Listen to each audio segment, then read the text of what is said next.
8-12 सच्ची शिक्षा तो चरित्र निर्माण है। पत्र।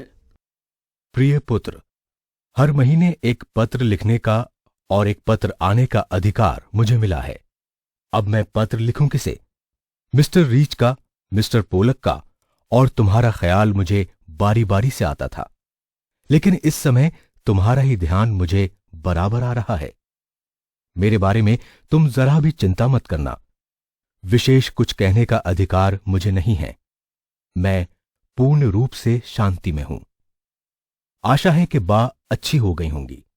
मुझे मालूम है कि तुम्हारे कुछ पत्र यहां आए हैं, लेकिन वे मुझे नहीं दिए गए। फिर भी डिप्टी गवर्नर की उदारता से मुझे मालूम हुआ कि बा का स्वास्थ्य सुधर रहा है। क्या वह फिर से चलने फिरने लगी? बा और तुम लोग सवेरे दूध के साथ साबूदाना बराबर ले रहे होगे। और अब कुछ तुम्हारे बारे में कहना चाहूंगा। तुम कैसे हो? तुम पर जो जिम्मेदारी मैंने डाली है, तुम उसके पूरी तरह योग्य हो और तुम उसे खुशी खुशी निभा रहे होगे। मुझे ऐसी आशा है। मैं यह जानता हूं कि तुम्हें अपनी शिक्षा के प्रति असंतोष है।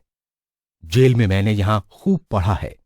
इससे मैं ये समझता हूं कि केवल अक्षर ज्ञान ही शिक्षा नहीं है। सच्ची शिक्षा तो चरित्र निर्माण और कर्तव्य का बोध है। यदि यह दृष्टिकोण सही है, और मेरे विचार से यह बिल्कुल सही है, तो तुम सच्ची शिक्षा प्राप्त कर रहे हो। आजकल तुम्हें अपनी बीमार मां की सेवा का अवसर मिला है। रामदास और देवदास को भी तुम संभाल रहे हो। यदि यह काम तुम अच्छी तरह और खुशी खुशी से कर रहे हो, तो तुम्हारी आधी शिक्षा इसी के द्वारा ही पूरी हो जाती है। एक बात मैं कहना चाहता हूं कि आमोद प्रमोद एक निश्चित आयु तक ही शोभा देते हैं। 12 वर्ष की उम्र के बाद बच्चों में जिम्मेदारी और कर्तव्य का भाव होना चाहिए। उन्हें अपने आचार विचार में सत्य और अहिंसा के प्रयोग की चेष्टा करनी चाहिए, और यह वे भार समझकर नहीं करें, बल्कि एक आनंद का अनुभव करते हुए करें। यह आनंद कृत्रिम भी नहीं होना चाहिए। यह सरल और स्वाभाविक होना चाहिए। मैं जब तुमसे काफी छोटा था, तो मुझे स्वयं अपने पिताजी की सेवा करने में बहुत आनंद मिलता था। 12 वर्ष की आयु के बाद आमोद प्रमोद का बहुत ही कम, बल्कि नहीं के समान ही अवसर मुझे मिला है। संसार में 3 बातें बड़ी महत्वपूर्ण हैं।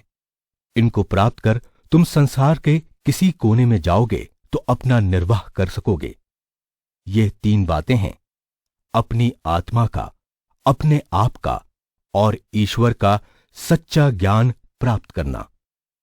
इसका मतलब यह नहीं कि तुम्हें अक्षर ज्ञान नहीं मिलेगा, वह तो मिलेगा ही, लेकिन तुम उसी की चिंता करो, यह मैं नहीं चाहता।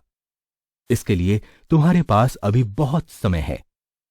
अक्षर ज्ञान तो इसलिए होता है कि जो तुम्हें मिला है उसे तुम दूसरों को दे सको। इतना और याद रखना कि अब से हमें गरीबी में रहना है। जितना अधिक मैं विचार करता हूं, उतना ही अधिक मुझे लगता है कि गरीबी में ही सुख है। अमीरों की तुलना में गरीब अधिक सुखी हैं। खेत में घास और गड्ढा खोदने में पूरा समय देना। भविष्य में हमें अपना जीवन निर्वाह इसी से करना है।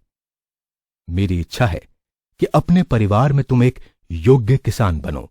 सभी औजारों को सदा साफ और सुव्यवस्थित रखना। अक्षर ज्ञान में गणित और संस्कृत पर पूरा ध्यान देना।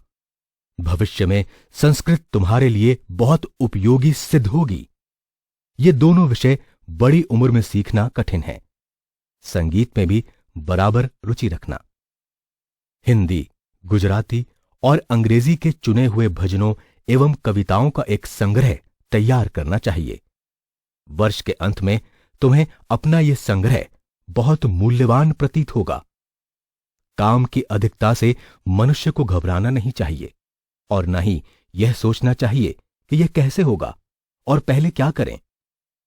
शांत चित्त से और सोच समझकर यदि तुमने सभी सद्गुणों को प्राप्त करने की चेष्टा की, तो वे तुम्हारे लिए बहुत उपयोगी और मूल्यवान सिद्ध होंगे। तुमसे आशा है कि घर के लिए जो भी तुम खर्च करते होगे उसके पैसे पैसे का हिसाब रखते होगे। मुझे यह भी आशा है कि तुम रोज शाम को नियम पूर्वक प्रार्थना करते होगे और रविवार को श्री वेस्ट के यहां भी प्रार्थना में जाते होगे। सूर्योदय से पहले उठकर प्रार्थना करना बहुत ही अच्छा है। प्रयत्नपूर्वक एक निश्चित समय पर ही प्रार्थना करनी चाहिए। यह नियमितता तुम्हें अपने जीवन में आगे चलकर बड़ी सहायक सिद्ध होगी। तुम्हारा पिता मोहनदास। मूल्य: श्रम, चरित्र निर्माण, सेवा, सादगी।